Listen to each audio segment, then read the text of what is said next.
Hi,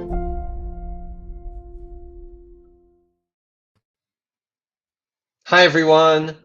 Welcome to this session about MBA over 30. I'm very excited. I think this is the first time we're having this kind of session about MBA over 30 and this topic. So this is a live YouTube session. I'll introduce myself and everything, and I'll tell you about the agenda. But I'm looking at the chat. It's a good idea. You can start sharing who you are and what you're interested in. If you're interested in full-time programs, part-time programs, are you over 30? Are you over 40? Is someone over 50? So it will help me navigate through my presentation and answer your questions. I will answer all the questions at the end. So, the more questions, and I can see the chat coming in. So thanks, guys, who started writing. We'd love to know who you are. And that will help me navigate through the various slides. So the topic of the presentation, I was debating if to put here an old man's picture, old like me, or not. But basically, there's a lot of myths and a lot of uncertainty for people who are over 30 or have over amount of X years of experience. We'll discuss what X is. And I just wanted to clarify that. So actually, the real topic of the presentation is, am I too old for an MBA? Or what is the right MBA for me if I have more than X amount of years of experience, which we will discuss, or if I'm over 30 or over 35 or over 40. So that's the topic of this presentation. Yeah, and also tell me where you're from. So that's nice. Thanks in the chat. I'm looking. And let's start. So just a bit about myself. My name is Shimri Winters. I'm the head of the strategy team at Ringo MBA Admission Consulting. I'm a London Business School graduate. When I have an undergraduate in computer science. When I completed my MBA at London Business School, I was asked if I would like to be on the admissions interviewing committee, and I interviewed tens of candidates to London Business School. And I've been working at Ringo for the past 8 years. So that's great. That's me. This is my only marketing slide. I work at Ringo MBA Admissions Consulting. We're very good. We help candidates from all over the world get into top MBA programs. We have a dedicated senior executive MBA team that works with candidates above a certain age and X amount of years of experience, which we will discuss today. So check us out on aringo.com. That was my marketing slide. I'm very good at marketing. I can't write to you on the chat, but you can keep writing to me and I can see your comments. Again, check us out on aringo.com. That's it. That was my marketing slide. Let's start. So I just wanted to give you like 1 or 2 slides about what is an MBA, why do an MBA, and then we can chat about the various options that someone who's over 30 or over 40 or over X amount years of experience can actually do. So why do an MBA? Okay, well, a lot of people do it for a career switching reason. Okay, you're a lawyer and you would like, instead of accompanying business transactions from a legal perspective, you would like to lead business transactions, as a manager or from a business perspective. You're an accountant and you want to move to venture capital. You're a programmer and want to move to program management or business development, or you want to be something like that. So we see many of those and we call them career switchers. Another reason to do an MBA is you're actually very happy where you are and you work in a bank, you're very happy about that, but you would like to move to the next level, and an MBA can help you accelerate your career. The third reason we see a lot of people doing is they want to be future entrepreneurs, and they don't exactly know what to do, how to do, when to do, who to do it with, etc. And obviously a top-ranked MBA can help them do that. And I think a fourth reason of wanting to do an MBA, and actually we see this a lot with senior programs, is people that don't have to do an MBA. They have a good job, they're happy, they're making good money, and they could just stay in their current, either in the current career or in the current career path, wherever that's taking them. They don't need the MBA to find a job. But what they do want is to take some time off. We'll discuss, is it 1 year, 2 years, part-time, full-time? And They just want to invest in themselves in that 1 or 2 years, and then either stay in the same career path or be, as an accelerator, or go to career switching or future entrepreneurs. But I like to call it me time. It's investment time. And I see this more and more with senior candidates over 15 years of experience, over the age of 40, who are very successful. They could retire today or can keep working where they are today. They don't need the MBA. They want to do an MBA. Okay, so I'm still looking at the chat. We have a 45-year-old. That's the maximum today. I'm still looking. Maybe someone's will beat you. And this year I worked with a 56-year-old. So again, you're very young, and there's lots of options. This is like my only general slide, and again, then we're going to dig into the actual agenda of today. Is what is an MBA? And again, if an MBA is an option to do a career switching or accelerator or entrepreneurship, it means it's a very wide degree with a lot of different topics, and you take different courses. So you also learn microeconomics, and also entrepreneurship, and also marketing, and also innovation, but also a lot of soft skills about how to present yourself and what do you want to be when you grow up. So it's a very general and wide degree, obviously all in the connection of business. A lot of people ask me, should I do a law degree or a some kind of political science degree or public administration degree or MBA? The answer is, I don't know. You need to figure out what's good for you. I can tell you that a master's degree in something usually is something that goes deep in one specific industry with one specific specialization. So you do an LLM, a law master's, and you specialize in corporate law between different governments, or you do an accounting degree and you specialize in something very specific. And usually MBA degrees, a lot of times they don't have any specializations, and you just do a very general degree with, you can take whichever emphasizes that you want. So that's my only general slide. Yes, there is a minimum to do an MBA of at least 3 years. Okay, now we'll discuss the maximums, etc. So without further ado, let's talk about the agenda of this meeting. And at the end of these slides, I'm going to just answer all the questions on the chat on YouTube. So please keep asking questions. And the more questions you ask, I'll try and answer some of them during the slides and all of them at the end. So this is kind of my agenda. And I'm going to talk mainly about 3 very different types of programs. And we're going to dig into each of them.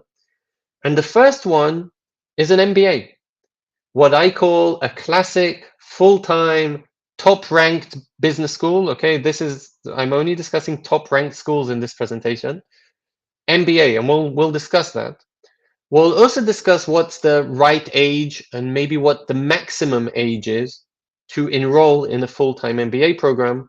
And I also added a few slides of why is there a cap and why can't you apply at a certain age or maybe at a certain amount of years of experience to full-time MBA. I also want to the next topic will be the Executive MBA, the EMBA.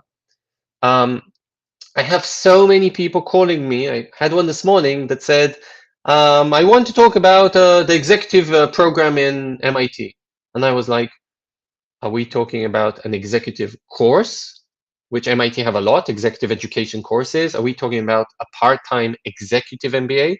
Are we talking about a full-time senior program? MIT also have one like that called Sloan Fellows. We'll discuss that. And this guy didn't actually know. So I sent him to do research.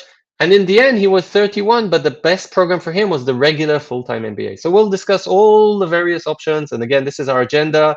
Let's start with, I am assuming what isn't relevant for some of you, which is the regular full-time MBA program. Let's start with that. And what is the full-time MBA program? So first, let's discuss where are the top-ranked schools. And I think all of you know 95% of the top schools, right? So you've all watched the Hollywood movies where the very successful son of the hero or the hero is debating between Harvard and Stanford, and Northwestern and Columbia and NYU and Cornell, etc., etc. So I think the top schools in the US are very good. The top universities are very good in nearly everything. So I know nothing about geography, and I'm sure Harvard are very good at that. I know nothing about journalism, and I'm sure NYU are good at journalism. So the top universities are just good at everything. They have a global brand. I think most of us know them. And they're also very, very good in business school. A lot of people tell me, I just want an Ivy League school. That's a term that's less common in business school and in MBA, because usually the term I prefer is just top 10. There are about 20 top 10 schools in the US because there are a lot of rankings, which we might discuss a bit later. Spoiler. In Europe, most of the schools are actually very little. And the reason is they only teach business, and most of them only have master degrees. So, for example, London Business School is a very small school, only a couple hundred students each year, versus NYU in New York, which has 20,000 students in 100 different topics. NCAD France, again, very small school, etc. I think maybe the two schools that maybe have this kind of brand of non-business are Oxford and Cambridge. But it doesn't mean that the other European schools aren't good. They're excellent. Okay, so how do you choose a top MBA program? And again, we're just talking about like the full regular MBA, and so we'll discuss what are the ages, etc. Well, first of all, to think where do you want to be when you grow up, and are you interested from a location wise of living in the US? Are you interested in living in Europe? Where would you like to work? Are you interested in working in banking, in consulting, in a tech industry? And if you can figure these things out, then I think you can figure out which schools you would like to apply to. In my eyes, I like to look at three things, which are the location of the school, because the curriculum is quite similar, the ranking of the school, again, the brand and the ranking, and maybe the cost. If I get a full scholarship in one school, I might not, it might be more viable for me than another school. The cost is very expensive, okay? And again, this topic is more about the more senior programs, but I just wanted to mention that the full-time MBA in the US is 2 years. The tuition is around $75,000 a year times 2, plus living expenses, easily $230,000, $40,000, $50,000 expenses for a full-time 2-year regular MBA in the US. And in Europe, it might be half because the programs are a bit shorter. How do people finance this? Well, with loans, and there are lots of scholarships. Okay, so all this was the full-time MBA. Again, the salaries are around 160K starting salary in the US before bonuses. Again, this is a YouTube presentation, so it's live. I'm trying to talk really quickly to cover a lot, but you can obviously pause and go back on whatever you want. And also salaries in Europe are pretty high, and everything's fine for full-time MBA. Okay, so MBAs are great. And if you're 27, 28 with 4 or 5 years of experience and you want a career shift or to be an accelerator or what was the third one? On future entrepreneur, plus some me time. Yes, this is definitely a great opportunity for you. When does this start being a bit, when should you start thinking about maybe a different option? So actually the first slide is a bit wrong. MBA programs are not, and I again emphasize, are not worried about your age. You can be 33, you can be 37. What MBA programs are looking at is the amount of time you've worked professionally post your undergraduate degree. So, for example, if you went to college at 18 and you graduated when you were 22, at 30, and if you've worked ever since, at 32, they're not worried about you being 32, but they do have in mind that you have 10 years or more already of full-time experience. And again, I've kind of put here more than 10 years, and 12 is kind of a red flag, starts being a problem for the full-time MBA programs, and I will prove this to you in the next slide. I'll explain why this might be a problem. And yes, I understand on your plus side, I bring a diverse experience. I bring more experience to class. I can share my experiences. You should want me. You shouldn't disqualify me for being overqualified, but I'll explain to you soon why they usually do. Another thing is age, okay? So again, if you're 33, 34, it's not a red flag if you have less than 12 years of experience, but it's starting to be worrying. Now, again, there are some careers and some education paths that take longer than others. So for example, if you have a master's degree, if you learned medicine, and if you're a doctor, maybe you learned for 7 years to be a doctor, and then you went to work somewhere for 6 years, and you're already 40. Well, my math wasn't very good here, but in that case, you're fine. Even though you're 40, you might only have 6 years of full-time work experience. So again, it's less the age, it's more the years of experience. I do have a lot of older military candidates. They are a bit strange, actually. Sometimes their degree is at the end of their military experience. So they might go to the military for 8 years or 10 years, then do a degree, an undergraduate degree, and only then want to do an MBA. And that's fine, again. So they might be 35, but they don't have that much time of work experience. So these things are a bit worrying when you have a bit more than 10, 11, 12 years of work experience. If you're making too much money, that also might be a bit of an issue for the schools. So again, you're outside of this MBA pattern they're looking for. You're making $500,000 a year. Schools might start asking, so why do you want an MBA? Okay, you're the CEO of Vodafone. It's pretty senior. Why are you looking for a full-time regular MBA? Okay, you're going to study with 28-year-olds with 4 years of experience. Why are you doing this? So schools would like to know exactly who you are and do you fit their pattern. It's not that they're not looking for diversity, they are, but still they want you kind of to fit the pattern. And again, I'll explain in the next slide in a very simple way why. Being unemployable, also kind of an issue. When I mean unemployable, I mean, let's say your dream is to be a NASA astronaut. Okay, and that's the only career you want. You're not going to settle for a McKinsey consultant. Well, MBAs have a problem with that because NASA don't always come and recruit from MBA programs. Let's say your desire is to be a very good programmer. Well, maybe computer science degree is a better master's for you and a better fit than an MBA. So again, they kind of want you to fit in their pattern of age, years of experience, kind of money, and seniority, maybe unemployable to be employable.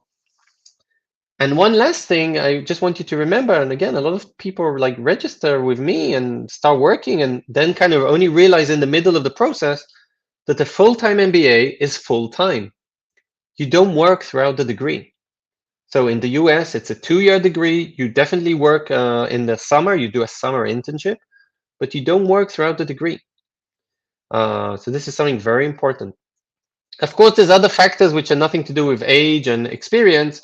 Well, if you don't have a good profile, okay, if your GMAT isn't good, or if you come from a very, overrepresented background and, your story is just very simple, okay, like me, I'm just a programmer, a male, my GMAT wasn't very high, okay, so, my profile isn't very strong, I should be careful when I want to register to London Business School.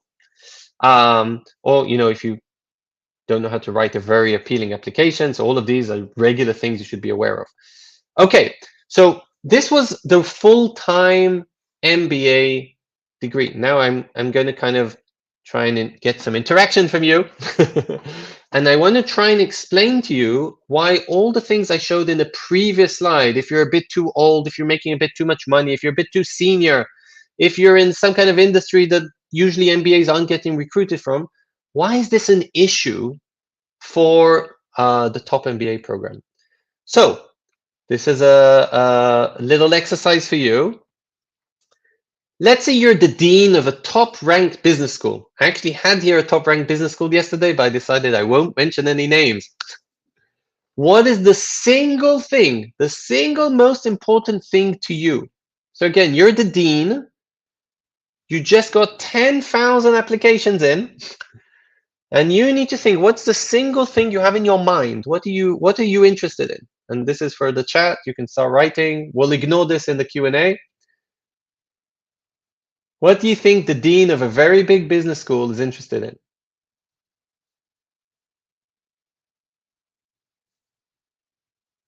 I'll wait a bit.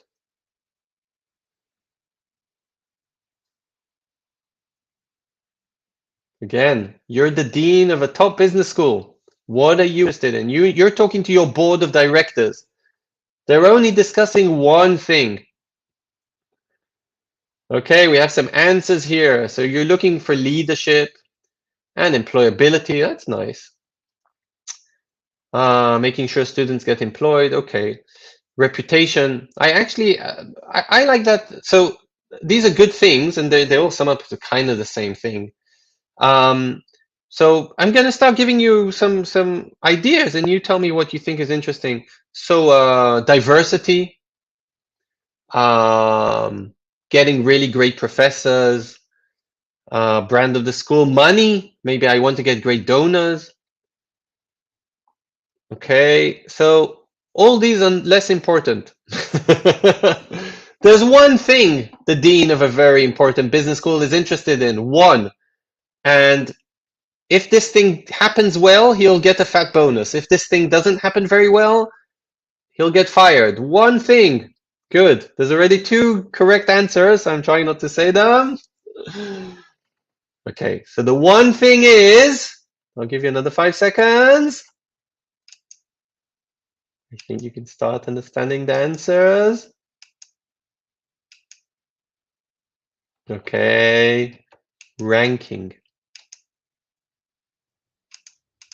I don't know why that happened again, but the word ranking came in. Okay, so if you're a dean, of course, all the things you mentioned before, which we'll discuss, diversity, employability, etc., will come into the ranking. But remember, our topic is, why do the full-time MBA programs care about your age and about your employability and about all that?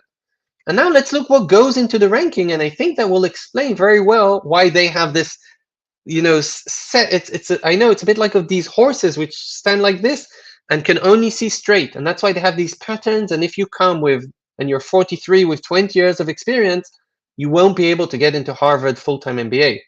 Okay, and it's because of what the dean is interested in.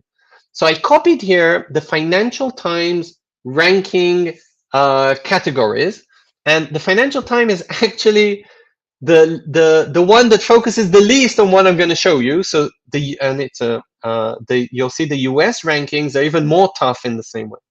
So I took all the categories. What I did was I put them in groups. Okay, so let's look at the yellow. The yellow are kind of soft categories. Okay, so they went to alumni and they asked them, have your goals been achieved? What you were aiming for, has this been achieved? Would you recommend the school? Okay, do you recommend the career? So these are like soft things, very important ones, I think, when you choose a business school. But they did a survey. Then they checked the pink here. So they checked, okay, let's check the faculty. How many PhDs are they in the faculty? Again, the higher the number, the higher the ranking.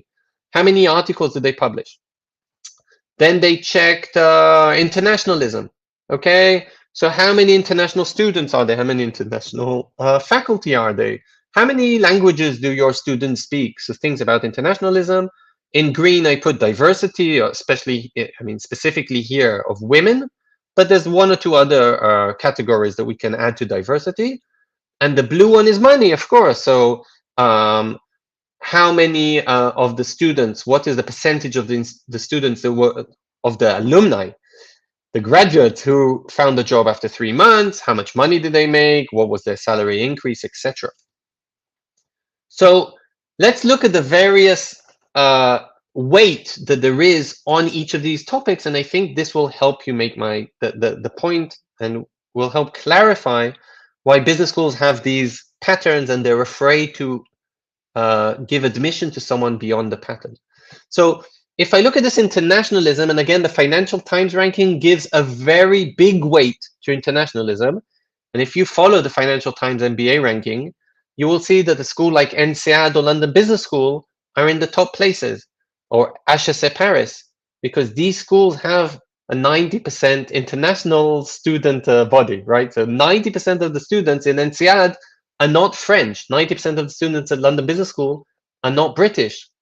This is a problem because in Columbia or Harvard or Wharton or Stanford, around 65% are American. Okay, so still, that's why INSEAD or London will get a very high ranking on Financial Times. But still, if you sum up the numbers here, you can see this is only 20% of the ranking. So even if I have 101% international students, I'll only get 20 points out of 100. Let's look at another category. These soft categories: have your goals been achieved? Would you recommend the school, etc.? This is very important to understand how the school works, etc. But it's only giving you 12 points or 12% in the ranking. So it's important, but less. Diversity, don't make me laugh. Okay, so the Financial Times is giving 5% if there's a lot of women in class. So well done. I think Yale had the 40% women last year of students and a high percent of faculty who were women. Fantastic. But this will only give Yale or a school like that 5 points or 5% in the ranking. So I think you can see where this is going to. Articles published. Again, the Financial Times gives a very high percentage or high number of points for academics. But still, even if you have Nobel Prize winners, I had two in my year at London Business School, and they've all had many articles published, and they all have PhDs, they'll only get up to 15% or 15 points. Where are the points? Yes, it's like in the GMAT. Where are the points hiding? The points are hiding in the salaries and in the employability, right? So whoever wrote employability was kind of right. So if you find a salary within 3 months, that's only around 3% because the schools usually give the same number. But we'll check what your salary was. And if it's a high salary, that will give higher points to the business school. But we won't just check the salary. We'll also check the salary increase. Okay? And I think this is a very important key for someone very senior. So if you make $500,000 a year right now, and you want to go to Wharton, and they say, wow, he's super employable and he's super nice, and everybody's going to grab him at the end of his MBA, but his salary is going to decrease. And it's not going to increase ×2 or ×3 like the other students. Well, that's actually going to ruin our rankings. Why would I hire him? Okay? Or on the other side, if you work for a very low salary and you want to continue working for a very low salary, that might also be a little problem.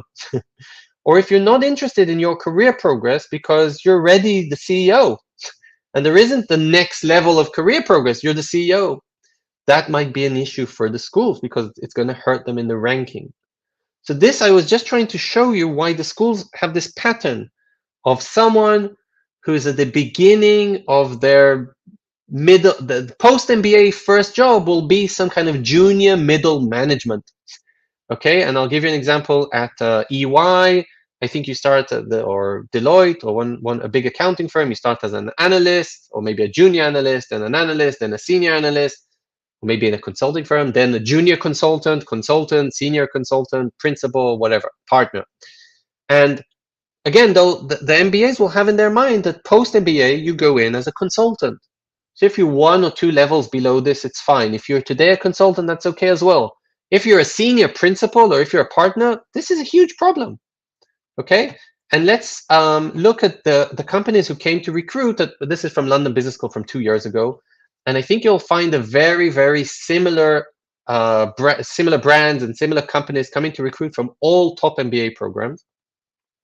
And there's the consulting firms and the tech firms and the finance firms and the general industry firms. There's all firms here from Burger King to eBay. Let's find a nice techie. Amazon, let's say that's tech. Let's say finance, okay. There's a bank here, Deutsche Bank, and Bain is a consultant, right? So there's all the different types of firms here, but they all come to recruit at a certain position and at a certain salary level. And that certain position is someone that had 4 to 6 to 8 years of experience pre-MBA. And the certain salary is the salaries I showed before. So these companies, when they come with these set jobs to campus, aren't looking for a 50-year-old with 20 years of experience. Again, I didn't say he can't find a job. I just said he won't go to one of these set jobs. So again, it's kind of a wheel why the MBAs are looking for this pattern and the companies are looking for a pattern, and the MBAs, the top MBAs will, find that it'll be very difficult for them to recruit someone with too much experience, someone too old, or someone that's, too senior. So that was a very long talk about why the regular MBA programs have an issue going out of their pattern and recruiting someone, a bit too senior or a bit too with too many years of experience. Okay, so we said generally speaking, okay, of course there's some exceptions. If you have more than 10 and definitely more than 12 years of full-time experience, you should probably not be looking at full-time MBA programs. Luckily, there's a couple of options. So there's the full-time MBA programs. Why isn't there a full-time MBA program for senior candidates? Luckily, there is. So there is such a thing. There aren't many schools that offer this, and I have here a list of the top 5 schools that offer a 1-year senior MBA equivalent program, a full-time senior MBA program. And this is designed for kind of people who are already in this mid-management and in a mid-career level. And it can be people even in a higher career level. I've had very senior VPs manage thousands of people apply to these programs. And I've had quite junior people who only manage a team of 3 but have 12 or 14 years of experience. Okay, so I've had both sides of this kind of seniority, but the common was that they had a lot of years of experience. And these programs are designed for people with at least 8 years of experience, or some of them 10, and there's no maximum. And again, I worked this year with a 56-year-old. Last year, I had a 51-year-old on these programs. And the reason was they wanted to take the me time. They had the money, they had a good profession, they don't need an MBA to find a job. They wanted to take some me time, learn, network, have a diverse network, learn from case studies from different industries, and just take some time off before they go back to their business or venture. So like I said, these are dedicated for seniors. They're very similar curricular to MBA programs. They're usually 1 year, and they're full-time. You don't work throughout these degrees. And again, this is on YouTube, so you can stop, copy these 5 programs. I'll just mention them. So London Business School have an amazing program called the Sloan Masters. It's like an MBA for very senior candidates. It starts in January. It's a bit strange in that way. Super senior people, amazing program. There's no specialization. You can come from tech, from finance, from wherever you want.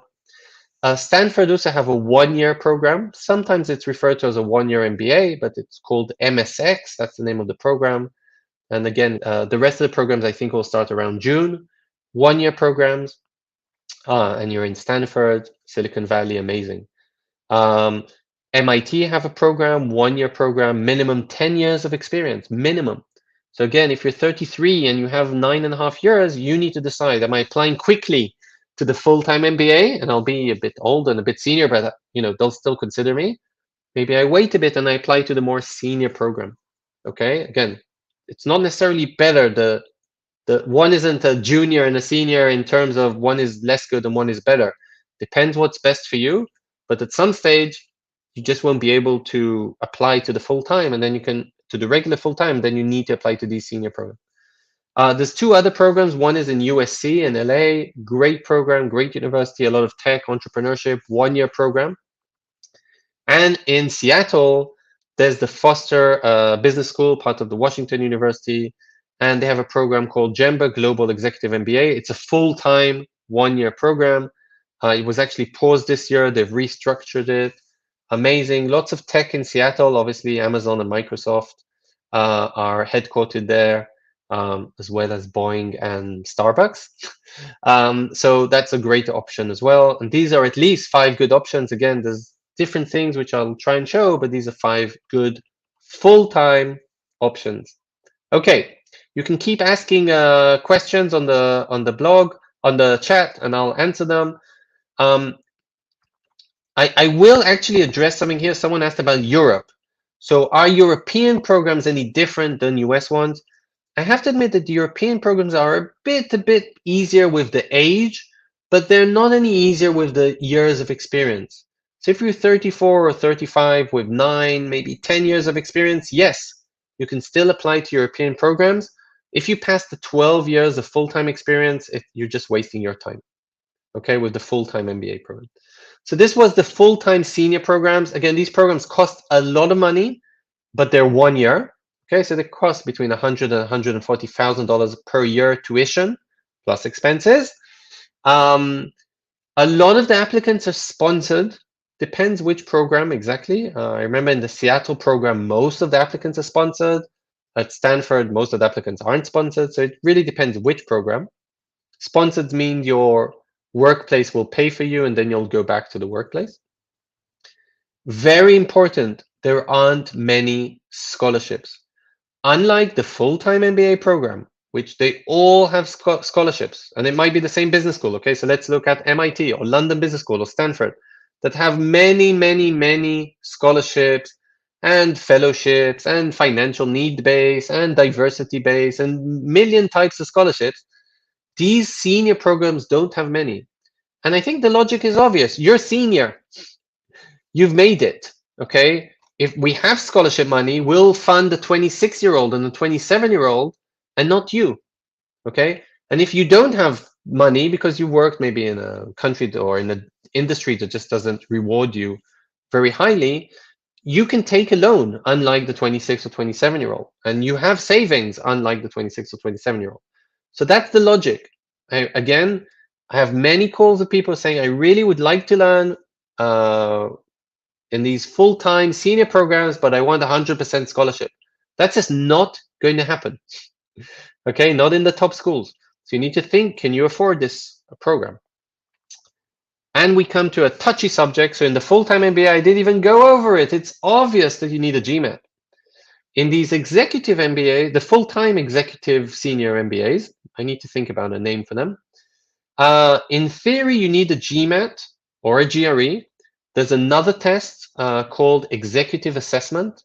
It's very similar to the GMAT. It's conducted by the same company, and it's called EA, executive assessment. And it's a 90-minute test. All the programs I showed you before, here, at least the 5 programs on this slide, except the GMAT, the GRE, the executive assessment test, all those programs.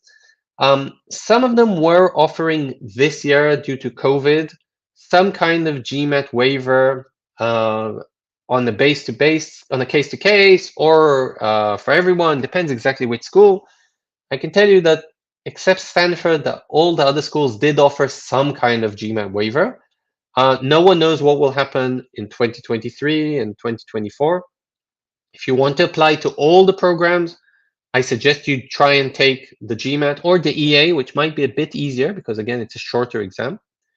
But if this is a huge issue, that's fine as well.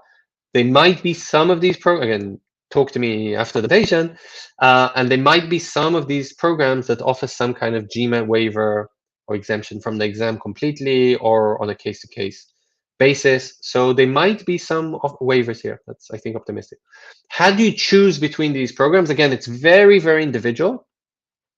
But in my eyes, the location, again, the curriculum is very, very similar. Okay. But do you want to live? And again, the older you get, reality says that you probably, or you might have a family, you might have a partner, you might have kids. Okay, where you guys live, this is a full-time program, I'm assuming you all want to live together, is a big issue. Do you want to live on the West Coast, East Coast, in London, in Switzerland? This is a big issue. Another big issue is if you're a senior and you work 15 hours a day, 6 days a week, you might not have time for a GMAT or even an EA. So maybe if one of the schools gives a waiver, that's a big deal for you. And maybe not. Maybe you just have time to invest that. One other thing, like I said, LBS, London Business School, starts in January. The other programs start in June.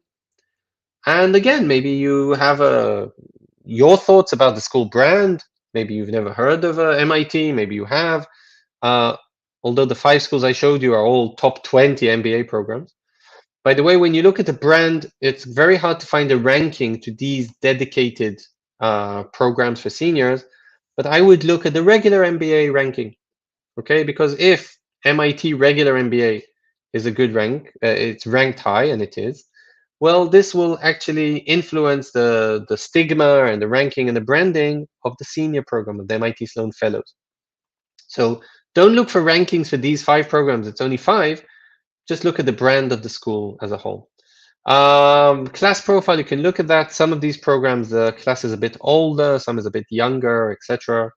Like I said, family considerations, as my wife keeps telling me, happy wife, happy life. I really believe in that. So check those out. So that's it. Those are the senior full-time programs. Okay, I can see lots of questions on the chat. I'll just address all of them. We're at our last topic. I think in about 10 minutes, we'll finish the presentation. And then I'm going to address all the questions in the chat. So stay tuned, because in this last topic, Executive MBA, there's actually hiding a few other things. I'll get to them on my last slide. Online MBA, part-time MBA, hybrid MBA, lots of things which are not regular full-time MBA and are not regular senior one-year full-time programs. So whatever isn't full-time. And here, again, the sky is, I was going to say the sky's the limit, but it just, the differences between the programs vary tremendously. Okay, and there's so many different programs which target different kind of candidates, and they cost a different tuition rate, and there's just so many different programs. You're going to need to kind of look at them one by one. So let me just start with a few definitions. An executive MBA is, first of all, a part-time MBA. Okay, so unlike a regular full-time MBA, so from now on, when we say MBA, that means a regular full-time MBA. When we say senior full-time MBA, that means a one-year senior full-time MBA. EMBA, or Executive MBA, in other words, is a part-time MBA. This means you work throughout the degree, period. By the way, if you don't have a job right now, if you're unemployed, this is less good. Schools will actually ask you, they'll say, this degree is designated for people who work. If you don't work, that's a worry for us. Why? Well, they have their patterns and they have their worries, and I can explain that later if you want. But this is actually an issue for them. If you're an entrepreneur, this is an issue. They want to see very stable people who work at a big company and get a salary, and preferably that the company is paying for the executive MBA. But they just want to see stability. It's designated for mid-career professionals. Every school has a different minimum. I've seen programs with a minimum of 3 years. I've seen programs minimum of 10 years. So you have to check out the different programs. The curriculum is very, very similar to full-time MBAs. Okay, you'll learn microeconomics and strategy and accounting and entrepreneurship and the soft skills and the whatever. But you will be doing this in a different model. You won't be studying 9 to 5, 5 days a week. You'll be studying once a week, twice a week, once every 2 weeks, once a month. It depends. So many different options. And obviously, you work through the degree. And some of the degrees, a lot of the European degrees, for example, are really built for commuters. And again, I studied at London Business School, and at the Executive MBA of my year, there were people from the States, people from Russia, Bahrain. I'm trying to think of the furthest. I think New York is quite far away, but also Bahrain is quite far for a flight every 2 weeks. So you have to keep this in mind. If you want to study at Berkeley, but you live in Kansas, and the degree is every Thursday and Friday, and you get to San Francisco every 2 weeks.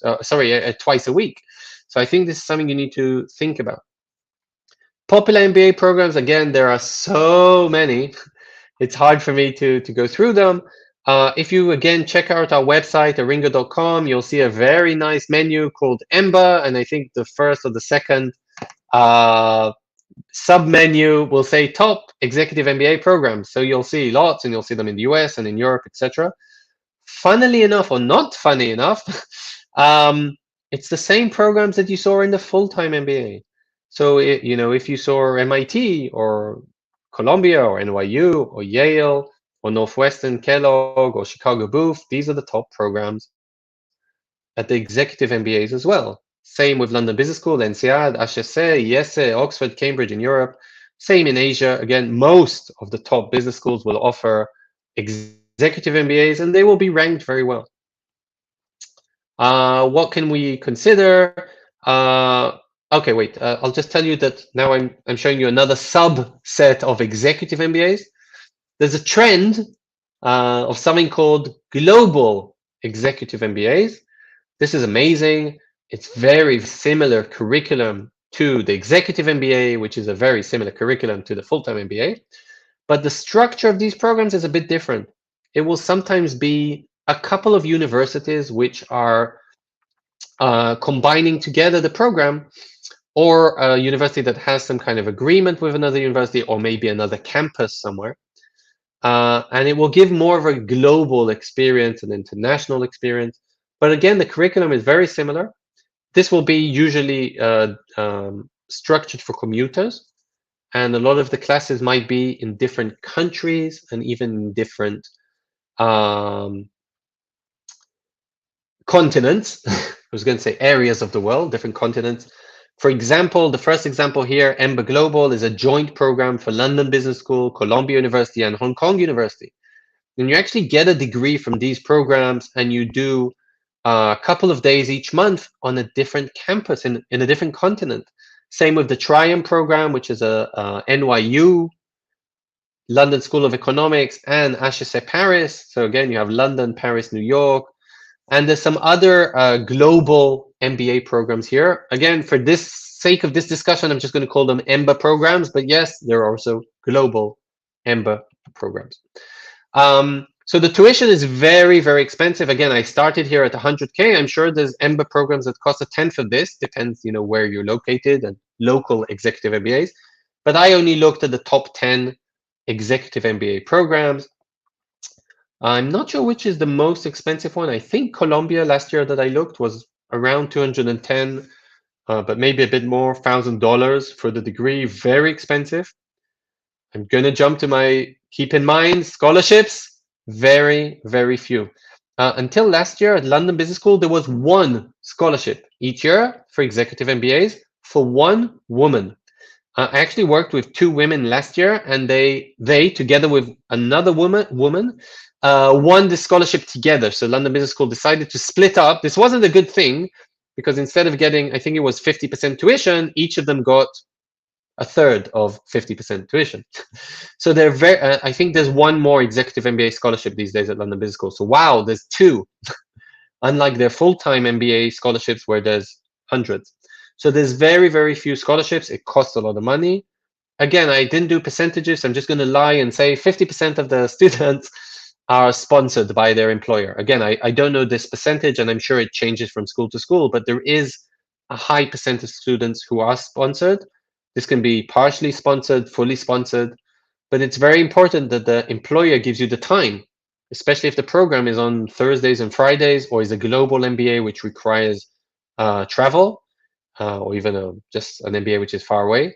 And the schools will be looking at this. They will check that you have the time to do the program. One or two other things to consider. You do not get a student visa, okay? So again, not the call I had this morning about MIT, but a call I had yesterday. And this guy was from India and said, I want to do an executive MBA at Wharton. I said, fantastic. Do you have an American visa? And he said, yeah, I'm a tourist. I went to the States last month. I said, great, but you need to live in the States to go to an executive MBA program in the US, because it's not designed for commuters from India. You won't be able to travel every Thursday from Delhi to, I think he was looking at the San Francisco campus of Wharton Executive MBA. So it does not give you a student visa.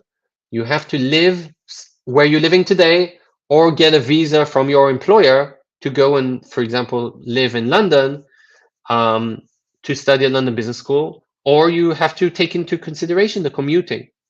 So if you're commuting, take into consideration a business school that works well for commuting.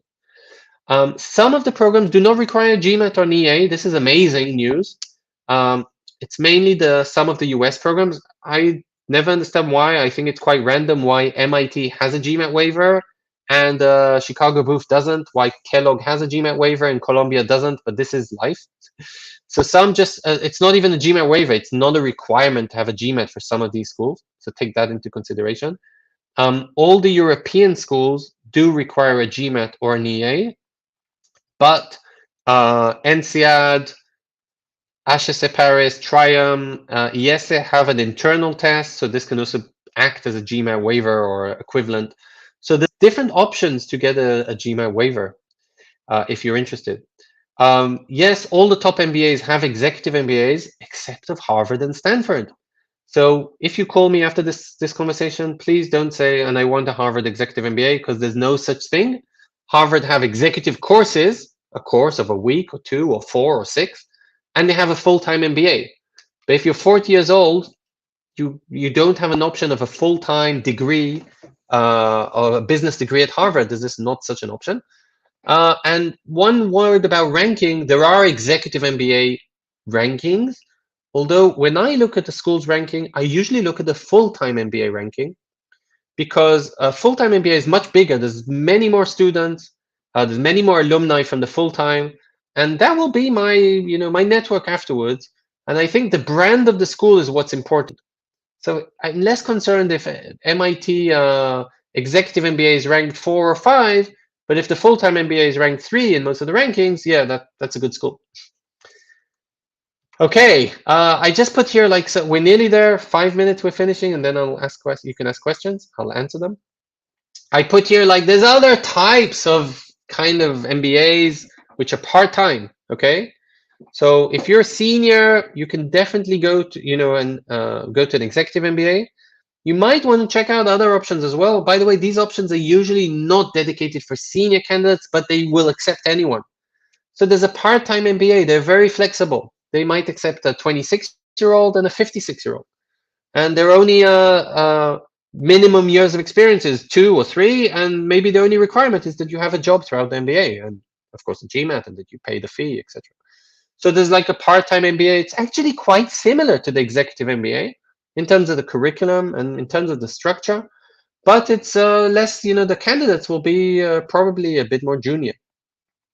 There's also a fully employed MBA. That's a part-time MBA. What about the online MBAs? Yeah, sure. There's online MBAs. Again, usually not in the top 10 MBA programs that I showed you before. Like, the top places don't have online degrees, but there are some good places like Michigan Ross, Arizona, UNC, IE Madrid that offer online degrees. I've seen another, I don't know, nice buzzword, hybrid MBA. Basically, it's an online MBA where you come to campus once or twice or 3 times. Yeah, I mean, you need to consider what's good for you. The structure of these programs. What's the cost? What's the cost in terms of time and effort, not just money? What's the return on investment in the end? And what's your reason of doing an MBA? Are you really looking for a career transformation? Well, probably the full-time MBA is more for you. Are you looking to network? Are you looking for the brand? Are you just looking for this me time? Again, there's lots of reasons, and you need to are you looking to move to another country? And you need to decide what are the reasons, and then you can decide what type of program fits for you. And again, I put here lots of options. Okay, I think we're nearly there. So how do you choose one of these part-time programs? Again, the executive MBAs, the part-time programs. Again, they're very different from each other. I know it sounds strange, but Oxford Executive MBA is once a month, and London Business School Executive MBA is every 2 weeks. It's a huge difference. One's in London, one's in Oxford. If you're flying from Bahrain, there's an airport in London, but there isn't an international airport in Oxford. Well, Heathrow is quite nearby, but for the sake of the discussion, let's say there isn't. What's the ranking and the brand of the school? Of course, like the prerequisites, that's important. And the cost of the program. And again, do you want to learn something very specific that you feel might only be in one MBA and not in another? I hope you noticed I kind of didn't try and compare between the curriculums, even within full-time MBA at Wharton versus full-time MBA at INSEAD, and between an executive MBA at McCombs Austin versus a part-time MBA at NYU. The reason is the curriculum is very, very similar. You learn a wide array of business skills, and then you have lots of electives. So the curriculum is very similar. And again, I try not to look at that, and I look kind of at the other metrics of the school, like cost and location and brand. Okay, so that was it. I tried to explain like what are the options for an MBA after the age of 30. I think there's very important, if you're watching this session and thinking about an MBA, is to do your research. This takes a long time. It takes a long time to apply to school. Again, especially if you need to now take the GMAT, that might take a couple of months to prepare. If English is not your first language or you didn't take an undergraduate degree in English, this you might need a proficiency test. Um, and then the application itself is quite long. I mean, some schools have 3, 4, 5 essays. You probably need 2 recommendations from for each school, different recommendations. Your resume needs to be in MBA language, etc. This just takes time. Don't wait till the last minute. If you're serious, I mean, contact me. I'll show you my details. Another marketing slide. Okay, we finished. How does Aringo help? With everything from a chances assessment and school selection till the actual work. We help with the actual application and the entire application, from strategy to interviews and scholarships. So here are my contact details. Please talk to me if you would like a review about your profile, but please send me your CV as well, so I kind of know who I'm talking to before we actually talk. Okay, so that was me. I'm going to leave you my details on the screen. As promised, 1 hour later, I'm going to look at all the questions from the beginning of the session and try and answer everything. Okay, so thanks very much. If you don't have any questions, you can drop off. Thank you. I enjoyed this a lot. I spoke a lot, but I enjoyed it a lot. So now I'm going to actually look at all the questions from the beginning. And I'm going to find the first one. Okay, and I think what's nice is I'm going to try and answer the questions that I think I addressed in the presentation, especially the ones I didn't, but maybe I'll just remind you a bit. So someone's asking me, I'm 34. Okay, VS, I'm 34. Am I too old? Right, and I think I gave you the answer. Again, I don't really care about your age. I would like to understand how many years of experience you have. I'm just going to bet that you have around 10, 11 years of experience, which means you're really, really at the high end of a full-time MBA, a regular MBA. You can probably still apply this year to an international top-ranked MBA, but you might want to start considering something else, either the senior full-time MBAs or maybe an executive MBA. Okay, so, and if you're in India, it might be in India, right? Because that makes sense. Okay, I'm going to the next question. I can't put them on the screen, but GMAT Club will help me in a couple of seconds, I hope. And we're in Sid G's question. He's 45 years old, and he wants to do an MBA. And I think, again, we addressed this. So Sid, you're not too old. You can definitely do a full-time senior program, like we said, in one of the places that I showed, like Stanford or MIT or London or USC or Foster, and some other places as well. Talk to me kind of offline. Here's my email, and we can. I'll try and help you there. Again, if someone has 12 years of experience, again, I'm going to repeat this. It's great, and you can get into the top executive MBA program. All top executive MBA programs love people with 12 years of experience, like they love people with 8 or 18. Again, I need to see the experience and see where you live, etc. And you can probably aim for the senior 1-year programs. And again, I tried to make this black and white. It's not. There are some schools, not in the top 10, who will consider a 50-year-old for the full-time MBA. And there are some executive programs, not in the top 10, that will consider someone with 3 years of experience. Okay, so there are exceptions, but there aren't a lot of exceptions in the top 10 schools. Okay, so I just want to say that.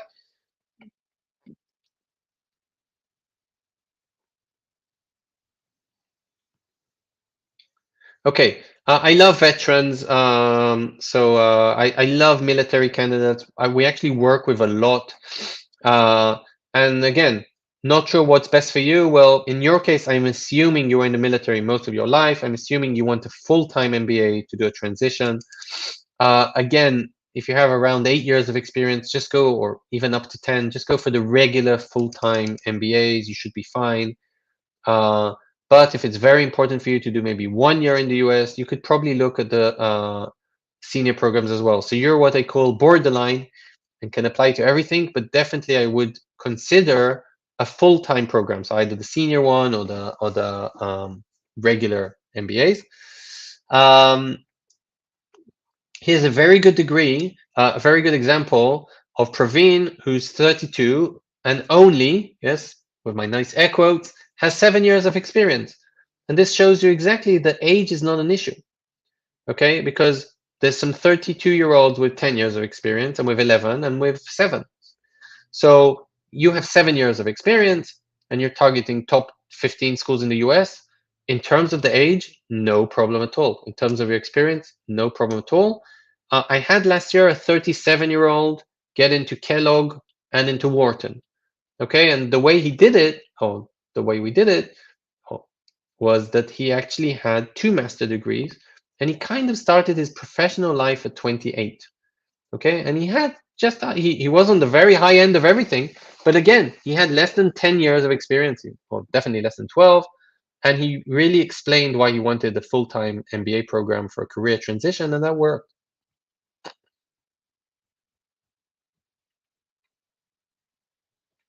Okay, next question again, Pooja. So, very similar questions. I have 10 years of experience. Can I get into a full-time MBA in the UK or the US? The answer is yes.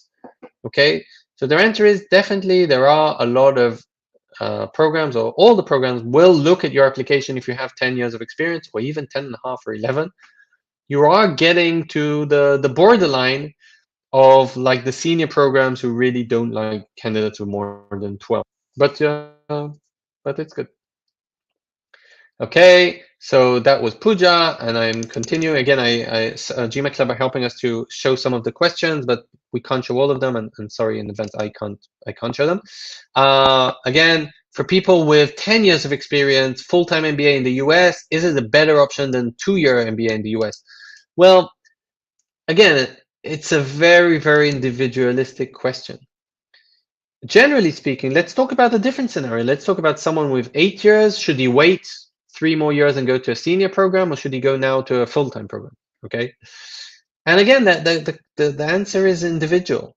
Okay. If you're looking for a career transformation, if you want the summer internship, if you're not very senior today, if you want to get into one of the post-MBA regular, air quotes, jobs, okay, McKinsey consultant and Amazon product manager are standard jobs. Look at the salaries, look at the job. So maybe a regular 2-year full-time program is suited for you. If you feel that you're a bit more senior than that, if you feel that 1 year is enough, if you feel that you don't need the internship, maybe you can find a job even without the MBA. So maybe a 1-year program is for you. Again, you just have to get, we're talking about very theoretical things. You just have to get accepted to these programs. And again, remember that to get into a top 10 regular MBA program like Stanford is very, very difficult. Okay, they have a 6% acceptance rate. We didn't discuss this, but for example, executive part-time MBAs have a higher acceptance rate. Why? Because they have less demand. Because commuters can't fly to San Francisco every week.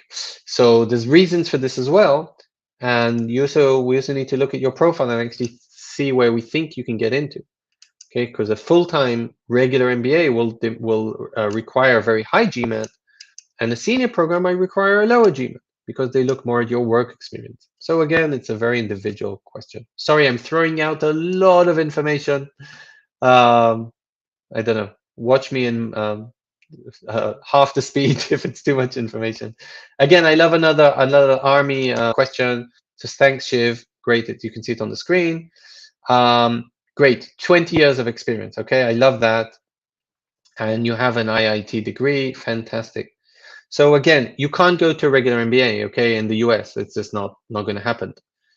They won't look at someone so senior and so old. Although you don't have any business and civilian experience, you just have way, way too much experience for a regular full-time top MBA.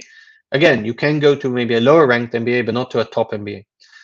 And you can't go to an executive MBA in the US because I'm assuming you come from India and I'm assuming you don't have a green card or US citizenship. So you can't go and live in New York just on your own visa because you need the student visa. So in this case, for you, the option is probably a full-time senior program. You're a classic for a full-time senior program. If the program starts in June and you only finished Army in 2024, you need to apply in September 23. Talk to me in June 23, and we can discuss your options. Okay, Taylor, 5 years of experience, fantastic. You're 30, amazing. So you're exactly what MBAs are looking for. I don't know what your career goal is because it got cut off, but I'm assuming you're asking, should you kind of do a career transformation, etc. And if the answer is yes, well, then the answer is go for full-time MBA, regular MBA, that's for you. Again, 20, this is, Christian, I really like your question and I receive this a lot. So you're 29, but you're an overachiever. Okay, you're really bad, so don't do that again. You're an overachiever, you're very senior, you have a lot of direct reports. Um, Again, I don't know if you should go for full-time or executive MBA. This is something maybe we can discuss offline and you can reach out. It really depends if you want to continue working throughout your degree or not. If you want to continue working, maybe your company will sponsor you, I don't know, and you live somewhere which is within a commute to a top-ranked executive MBA, and you're happy with your career and want to continue in this company and in this industry, well, then maybe the executive MBA is for you. You might be very senior, but you might just hate what you do, and you just want to get out of there, and you want to actually do a complete transition into consulting, and then be an entrepreneur. And in that case, you might want to leave everything and go for a full-time MBA. So actually, scratch what I said before about contacting me. Do some soul searching and soul thinking, and think what you want to do when you grow up, and then talk to me, right? And then we can try and decide together what the best program is for you, because again, you need to consider that. Hello from Indonesia. Hello. Um, Thank you, Randy. Um, if I'm okay, next question from Nando. If I'm invited to an interview at a top 10 MBA program like Ross with 10 years of experience, first of all, amazing. Does this mean they're not concerned about your age and professional experience anymore? This is a whole other topic about interviews, but let me try and answer this very shortly. Yes, you apply to business school, and then business schools will look any of the degrees, executive, full-time, senior, full-time, will look at your profile, and let's say 50% get an interview, which obviously varies from school to school. In that 50% elimination, taking 50% out of the game, they will look at your profile. So if, for example, the previous question with 20 years of experience from the Army applies to Michigan Ross, most likely he will not get an interview at Ross. So he's been already screened out and filtered, and you have been selected. So they've definitely looked at your 10 years of experience, and they said, that's okay. Now you have the interview. In the interview, there's 3 outcomes. Oh, you know what? Let's say the interview has 3 grades, 1, 2, and 3. Let's say 1 is amazing. Take this candidate, give him a scholarship. Okay, so in this case, let's say you got the interview, you've been admitted. But let's think of number 3, which is this candidate is terrible. Okay, don't give him admissions. Well, then you've been disqualified. But if the answer is 2, which is this candidate's okay, but I'm a bit worried about A, B, C, and A might be his age, B might be his seniority, and then the admissions committee will take this into account. So interviews are the final stage of getting into a top MBA program, all of them, executive, full-time, senior full-time. But still, after the interview, if you didn't get an amazing grade like 1 or a terrible grade like 3, and again, each school has their own grading system, they might go back to your application and take other considerations into account, like age, visa, gender, which country you come from, GMAT scores, etc. Okay, you're a couple. First of all, I love couples, and I work with about 6 or 7 couples every year. And you have a lot of international travel experience. I love this. And you make too much money. How do you approach this? I don't know. First of all, maybe talk to me privately. Again, I think a lot of our chat viewers might be a bit envy. Second of all, again, I don't know what too much money means, and again, I don't know what your average salary is and where you're aiming to get to, and don't take what I said as black and white. It's okay to earn more than the average and apply to business school. But what I said was, if you're earning way, way, way too much, $1 million a year with a salary, not even a bonus, your salary, I think an MBA program will ask, well, why are you applying here? And McKinsey are coming to recruit afterwards. You're not going to work there. So it's more of an employable thing, not just a salary. But again, talk to me personally, and we can think about that after your GMAT. Okay, so another question from Pooja. I'm 30. I'm actually working in the US already, so I'm assuming you have a US visa or citizenship or something. And you have some international experience. Not bad. And I'm already 30 by the time I'm applying for an MBA. No problem at all, Pooja. All good. I had the 37-year-old. All good. Okay. I've never done statistics. Around 30% of our full-time MBAs are around 30 to 33. Okay. That's okay. It's not an age thing, but again, if you have more than 10 or 11, or God forbid, 12 years of experience, that's the problem. Next. So I'm talking very quick because I just want to try and answer all the questions, okay? But sorry if I'm talking too quick. I'm from India, 7 years of experience, okay? Can I apply for full-time MBA schools? Yes, yes, yes, yes, yes. Is it a concern that you'll be 30 soon? No, no, no, all good. Okay. Someone asked about, do they still get a full experience if they work during the MBA for 20 hours a week? So actually, I've seen this in the UK. I think a student visa actually gives you to work 20 hours a week, but maybe you have some kind of deal with your company. Basically, generally speaking, not visa-wise, but school-wise, in a full-time MBA, especially a 2-year MBA, in the first year, you're not supposed to work. Okay, not because someone's going to check and salary or visa or some kind of other issue. It's just it's a full-time experience. And when I say full-time, it's 5 days a week, a lot of hours a day experience. You're not going to be sitting in lectures all day. An MBA is a very, very hands-on degree. There's a lot of interactions, a lot of class discussions, a lot of clubs. And I think you're going to be missing out if you don't do this experience in the full way. If you don't do a full-time MBA in the full way, if you really want to work throughout the degree, go and do an executive MBA because it's designed for that. Again, I'm reading out the questions fast because we cover this. If I have 10 years of experience and 32, again, you're what we call borderline. Anil, okay, so if you have a GMAT already and you want to apply this year, yes, you can probably apply to full-time MBAs. If you don't have a GMAT and it's going to take another year or two, you might be getting on the high end of regular full-time MBAs. Again, for Europe, you're still okay. US, you're starting to be really borderline. And again, Europe, you only maybe have another year or two. And therefore, either go for this year or senior programs or some kind of part-time program. Okay, I'm jumping all your guesses of reputation versus brand and diversity. And thank you for being interactive. That was fun. And I'm already in a question by Onkar. So hi, can I get into a full-time MBA when I'm 34 in Europe? And again, the answer is yes, but I need to see your profile and I need to understand that you have less than 12 years of experience and a high GMAT, and you have a very good reason of why you want a full-time MBA.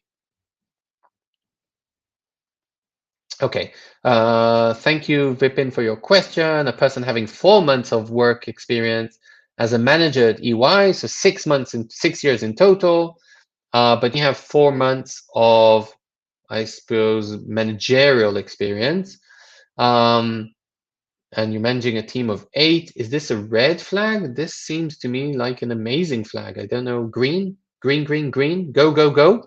So you have 6 years of experience. You started now a managerial position. That's fine. I just wanted to mention that there are candidates that don't manage people. And there's some sectors like a lawyer that just doesn't manage a lot of people, okay? Lawyers or um,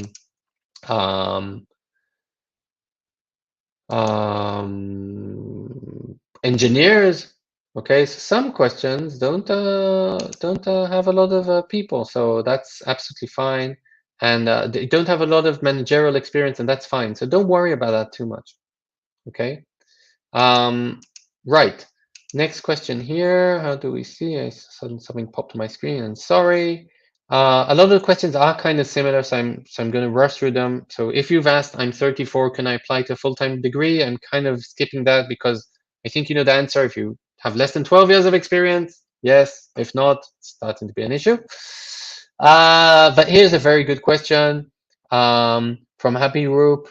These senior full-time programs that you're referring to sponsor student visas? Yes, yes, yes. Okay, so. And they definitely sponsor student visas. So in the US, you get the F1 visa or J1, depends if you get a scholarship or not. For you and your partner will get an F2 visa, your kids, everything's fine. Post MBA, yes, you have full access to career services. The career services tends to be more customized and one-on-one for these dedicated the senior programs. And definitely, if you find a job with Amazon post your senior program, they will sponsor your visa. So yes, yes, and yes. Okay, turning 35, but looking kind of quite senior. And again, when I look at your profile, I don't think your age is a problem, but I actually think your number of years of experience is starting to be a bit of an issue for a top 10 MBA. And again, Tim, like there are other programs, and I know one or two, and talk to me separately, that will take any candidate, any age for a regular MBA, but usually the top MBA programs, again, like the real top ones, will look. So again, I don't know what you're aiming for. We'll probably look for someone a bit younger. So I think, again, talk to me separately, go and do a GMAT, and then we can decide which program we can apply to. Okay, what's the upper limit for work experience? I said 12 is probably the upper limit. A good question, Seem, and sorry, I kind of, again, there's so much information, so I'm sometimes afraid of I'm sure I've thrown out to you too much stuff. GMAT scores are very different in regular MBA programs, executive MBAs, and senior executive MBA programs. We actually have on the Ringo team one of the former admission executives from MIT Sloan Fellows from the senior program at the full-time program at MIT. And she told me the average GMAT score for the senior 1-year full program is 660. And the average GMAT score for the regular 2-year full-time MBA program is 730. So there's a very, very big difference between the different average GMAT scores. The reason is the more senior program you go to and the more senior you are, they will look more at your work experience and less at the GMAT. Same goes with executive MBAs. The average GMATs are much, much, much lower than regular MBA programs. Okay, you're more senior, you work full time, you don't have now 10 months to work on your GMAT. Sid asked me about 1-year programs in Germany. Again, I think we have aside the top German programs. Check out aringo.com or send me an email and I'll send you the list. Generally speaking, again, if you're 45, that's a bit of a problem for regular MBAs, but some, like for example, the German programs, some of them are more flexible about that. Okay, so it's not a no-no, Sid, just send me an email and I'll help you out. Okay, Vipin, I think we answered this question. It's the red flag, and I said no. Okay, Nitish asked, what's the chance of getting a scholarship in these programs? So Nitish, again, I'm assuming you're asking in the senior full-time MBA, senior full programs, full-time MBA programs, or in the executive full-time MBA programs. And their answer is very, very little. Okay, so the top full-time senior programs or the top executive MBA programs have very little scholarships from various reasons. One is a lot of the candidates are sponsored. Second, a lot of the candidates are senior, they have money. And third, if the school has money, he usually spends it on the full-time younger candidates. So there are very, very few scholarships. Okay, I literally wouldn't count on the scholarship. Again, in the top programs, the lower ranking you go, maybe you'll be a more appealing candidate, and then maybe you can get a scholarship. Okay, so we discussed Sanil's question, Sonal, sorry, having 10 years of experience. Again, you're borderline, so you need to kind of decide which program to go for. You're probably heading towards the 1-year program. College GPA, Yeah, of course, college GPA matters. And again, I didn't kind of, there was a lot of material here. So I didn't know what to go into, and I didn't show you what business schools look at when you apply to business school. I would say your GPA is maybe 10 points out of 100 when applying to a full-time MBA.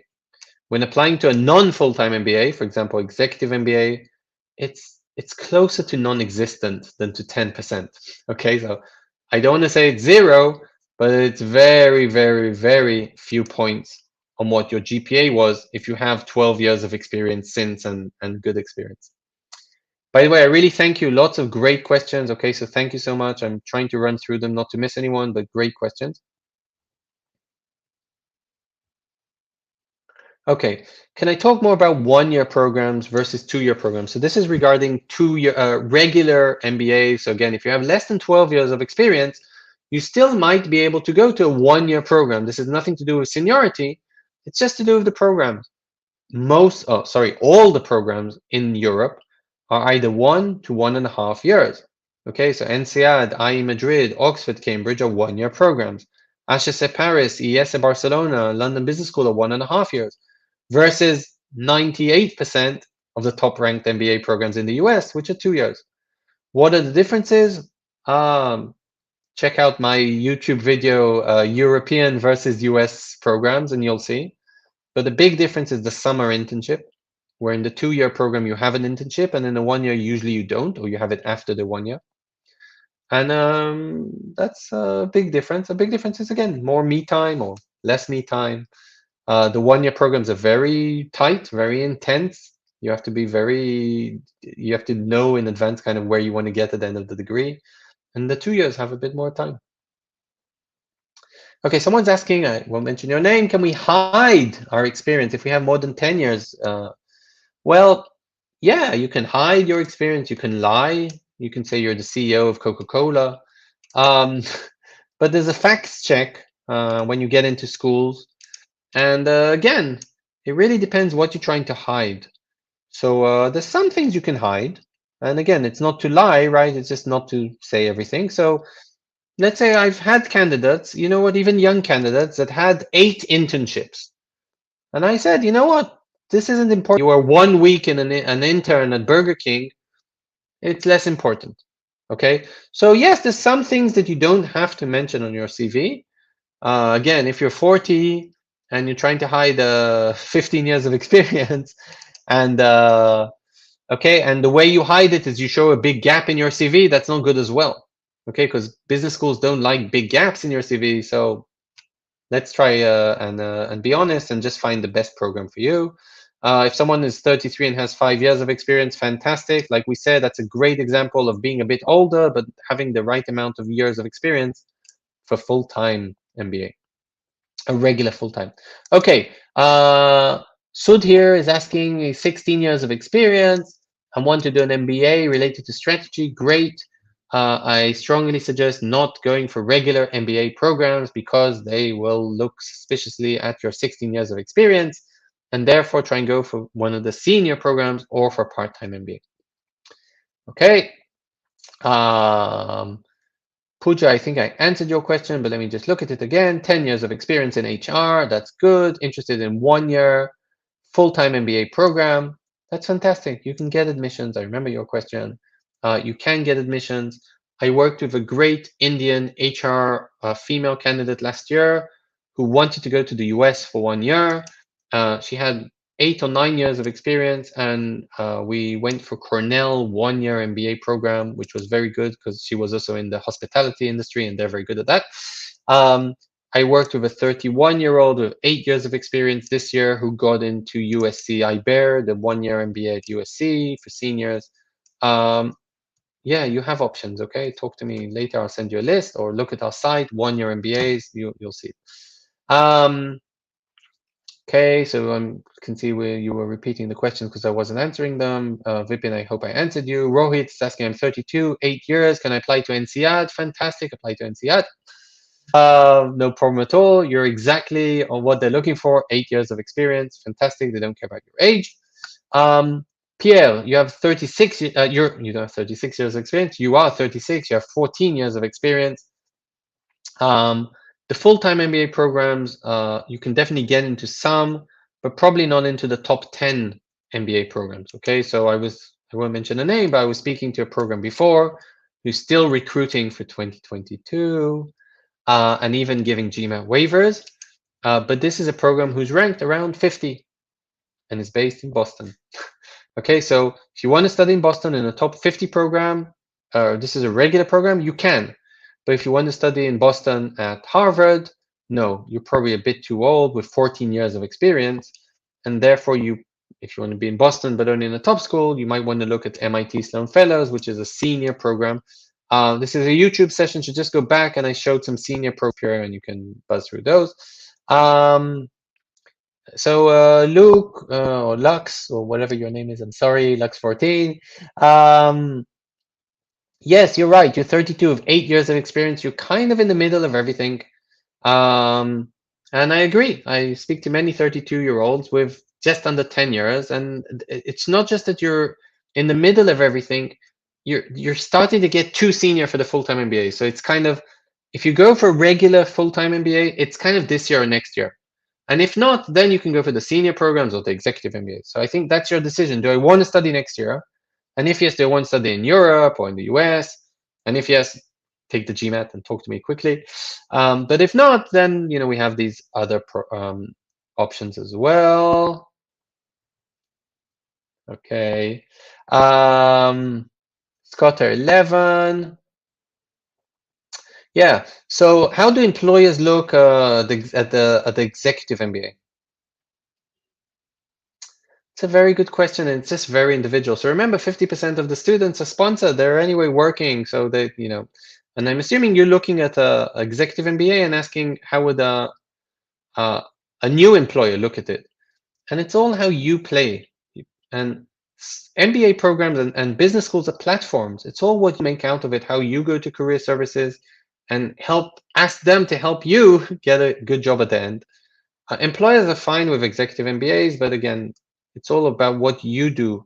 And again, remember, if you're working full time, you have less time to look for a job and you have less time to interact with career services, etc. on Wednesdays because your executive MBA is on Thursdays.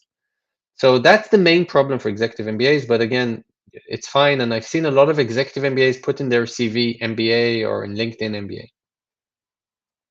Okay, we're nearly at the end. So we'll just answer another 4 or 5 questions.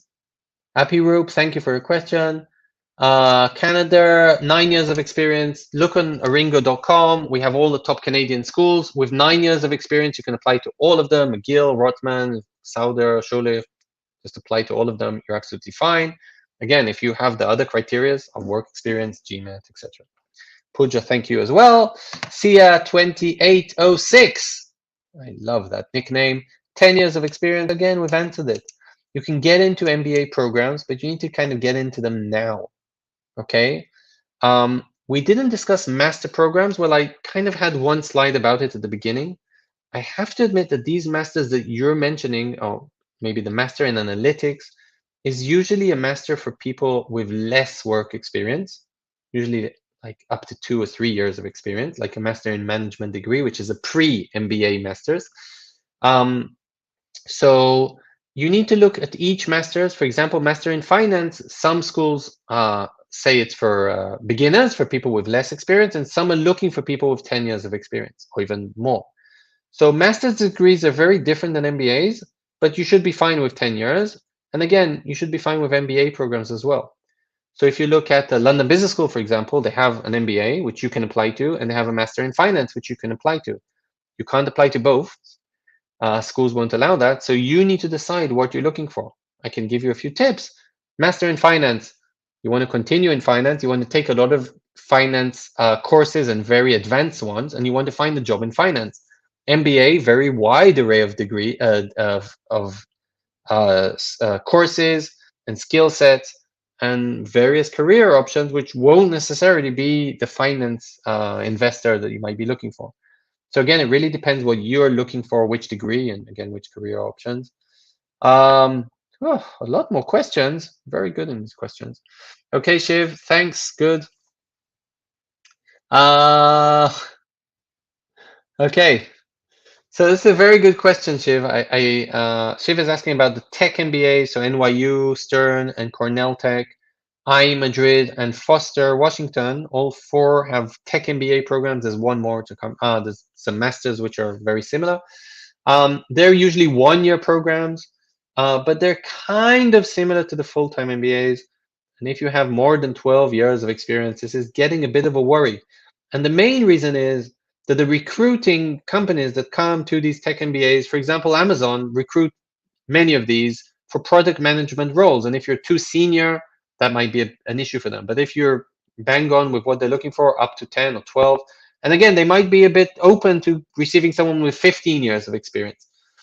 But it's not an age thing. If you're too senior and you have 25 years of experience, they won't look at you. Who has internal exams? So again, SIA 2806. This really depends. Sorry, I'm in one question different than the one on the GMAT Club announced. So I'm just reading from SIA 2806. Which colleges have their own internal exams? Okay, so not a GMAT. And again, if it's an executive MBA, then INSEAD, HEC, Triumph, IE Madrid for full-time and part-time MBA, ISAD de Barcelona for executive MBA. In the States, I can't remember anyone that has an internal in the top 10 internal exam. In the EMBA, you either have a waiver or not. And in the other degrees, you just need a GMAT.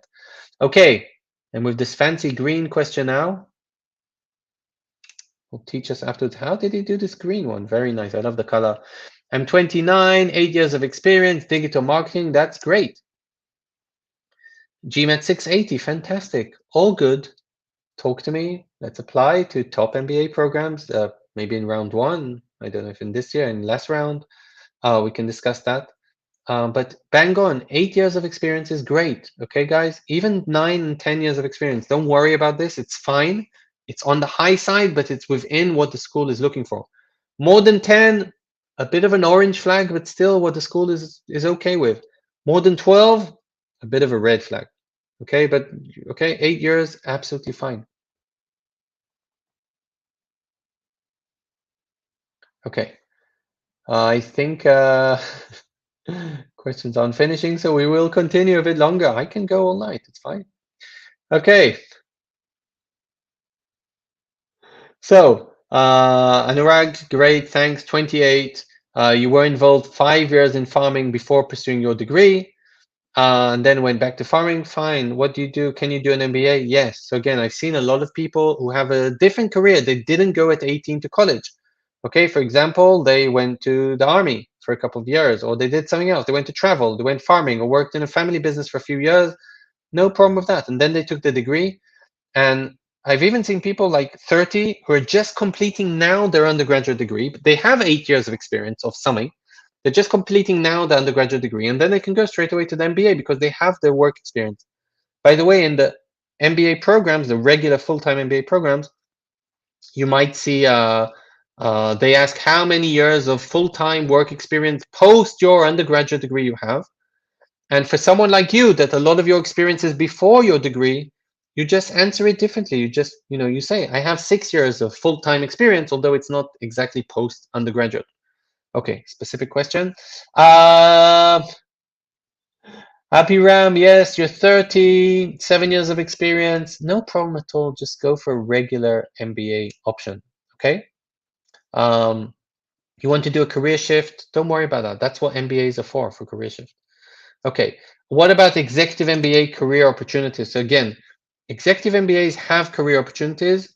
The special career services representatives, which their job is to help you find a job. Because remember, it's part of the ranking. Also for executive MBAs, they want you to be happy. They want you to make a lot of money.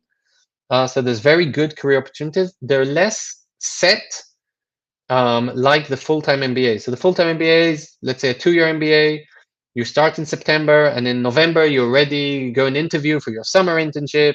And then the following October, all the recruiters come to campus. The executive MBA is less set. The classes are smaller. Not everybody is looking for a job. But you can utilize career services and the business school platform to find a job afterwards. Okay, Varun, this is the longest GMAT session I've ever made. GMAT Club, thank you. Great questions here. Work experience of 13 years. I can stop here. You can't do a full-time MBA in a top school. Okay. You can do in a top 50 school, but probably not in a top 10 school. You might want to look at a full-time senior program or in a lower ranked school. Okay, because you sound like Varun, you have a great profile, but you're too old in terms of seniority and years of experience for Harvard MBA. You're definitely not too old for Foster Gember or for MIT Sloan Fellows. So that's, I think, where you should aim for 1 year dedicated to senior people full program. Abrar, 8 years of experience, fantastic. Risk spread, currently managing Deloitte's risk, amazing. Is a part-time MBA right for you? Well, again, this really depends. Can you pivot your career into consulting without an MBA? If you can, again, you might want the MBA, but you can find like your own job, etc. Yes, maybe continue working and do a part-time MBA. If you want to do a career shift, maybe a location shift, um, and you're fine taking 1 or 2 years off and obviously investing in yourself and then finding a consulting job, the classic way, then probably a regular full-time MBA is for you. Again, remember, I don't know, a third of graduates go and work in consulting from full-time MBA, so that might be the best plan for you. I'm in Abhiram's question, 7 years of work experience. We answered this, Abhiram. Definitely go for any top MBA program. All the programs are good for career transformation, so there's no problem there. Anurag, hi, you're 28. We discussed that. You were a farmer. Okay, questions are repeating. Underrepresented industry.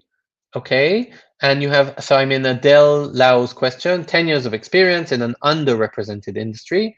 However, had switched industries before. Is it a red flag? No, we said that 12 years is a red flag, so 10 is fine.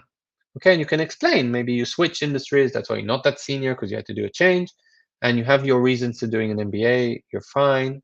I think we're fine. I think we're nearly there. I'm in Raul's question. I haven't seen this question. So thank you, Raul. Sorry that I only got to it now. 9 years of experience, you're 35, working in technology, great. Yes, you said I will go for 1 year MBA, for a regular MBA, and I think you're right. I think you're a bit older, but I think you should go for regular MBA or for full-time senior MBA. You can also look at those, and you can probably apply to both and then see where you get accepted to. Go and take the GMAT and talk to me offline. Okay, I'm at the bottom of my list. Okay, let's see. There's 3 more questions. Okay, learners and educators are asking a question. I love that. I'm 34 and having 10 years of work experience, okay, from Bangladesh. I would like to switch my career. So again, you can go, and especially as you want funding, you can go for full-time MBA, but you need to do it, sooner than later because you're starting to get over work experience.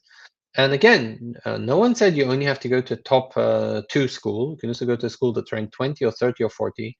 And if you get a high GMAT and you have an impressive work experience, you can get into a full-time MBA program in the US with a substantial scholarship. Again, the longer you wait, your chances will get lower for the top 5, 10 schools.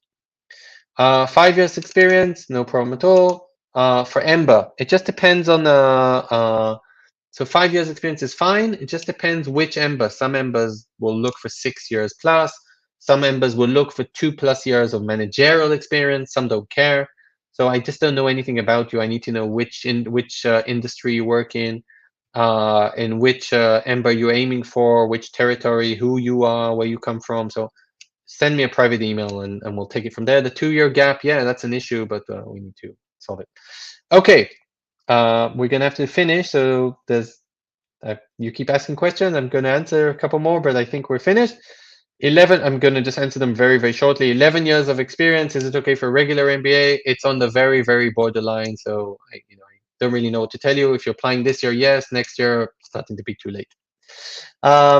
Regarding MS programs, so master programs in Europe, yes, there's lots of master programs in Europe. In fintech, again, sorry, wrong session, contact me separately, or etc. Some master programs don't require a GMAT at all, and they don't have an internal test, they just don't have a test. Okay, so a lot of master programs in the UK, for example, don't require a GRE or GMAT, they just require you to have a good undergraduate degree. So it just depends where you're applying, but again, I can't answer that now. Does my company offer, thank you, free consulting for the first meeting? We are a business and we work for money. I'm sorry. Um, but you can definitely send me an email and I'll try and help you. And we definitely have a first meeting, which we don't charge for. But obviously the work we do with our candidates costs money. I'm sorry, check us out on aringa.com. You can see all our fees, etc. Okay, Parul, please guide me about my chances with MIT Sloan, 2 years MBA, Yale, Columbia. I really don't know anything about you, Parul, and it's not a profile assessment. I don't have your CV, GMAT, background. I don't know when you're applying, so I'm just going to wish you good luck. And I can see you then wrote 5 years of banking experience, 2-year gap. Sorry, that's someone else. Again, Parul, contact me separately, send me your CV, and I can try and assess you. Sana, 6 years of experience, big four company, great. You want to switch, go for, top MBA programs, which the best programs, okay? I mean, you have a good profile. They like big fours, all the top MBAs go, the graduates go to consulting, so all good. Ah, thank you, GMAT Club. Yes, this is a long session. Okay, 3 more questions. That's it. No more questions. Okay, we answered the first 5 years banking and 2-year gap. Again, we have to see which program you're going to Pallavi. Okay, so send me a separate email. Learners and educators. I love that name. Many thanks. Yay. Will my 700 GMAT and 10 years of experience help to get funding? Again, it just depends where. So GMAT and years of experience is one factor. Other factors are where you're applying to, who you are, gender, background, what work experience you have, what kind of application you write. Okay, what are your extracurricular activities? Why MBA? What are your career goals? Again, talk to me separately. Send me your CV and I'll try and help you. Nando, I'm sorry, Nando, if you feel I didn't answer your question, but I just can't go up right now in the scroll. And I think we've answered anyone. Parole, again, I can see you've asked 4 times, as mentioned above. Again, if you send me your CV, I'm offering you a free chances assessment for me. Just send me your CV and I'll answer you offline. And that's it. So we're going to stop this session, only an hour and 3/4. And that was good. Again, I'm just going to summarize very quickly. And I think the summarization is in even this slide, forget the colors. Full-time MBA is usually for candidates with 4 to 6, 7, 8, up to 10 fine years of experience. The average age is 28. If you're 36 with 15 years of experience, it's not just that the school won't want you. Trust me, you won't want the program as well. An MBA is mostly about interaction with your class, beyond the class, creating clubs and working together in the student body. And again, schools, will have an issue with you being too experienced, etc. So then you should probably consider one of the other programs. And then you need to think, do you want to do a full-time program or a part-time program? And again, look at this presentation for the differences between them. And I definitely didn't want to do that. I've really enjoyed this session. And I think I got out of that, so I'm sorry. But you have my contact details, which will be on the screen again in 5 seconds. And you can always contact me again with your CV. And if you need some kind of chances assessment or you're not sure which program you should be applying to, you can always contact me. Here's my email. Check out aringa.com. Thank you very much. And see you in our next sessions, MBA for over 50s. No, I'm joking. Thank you.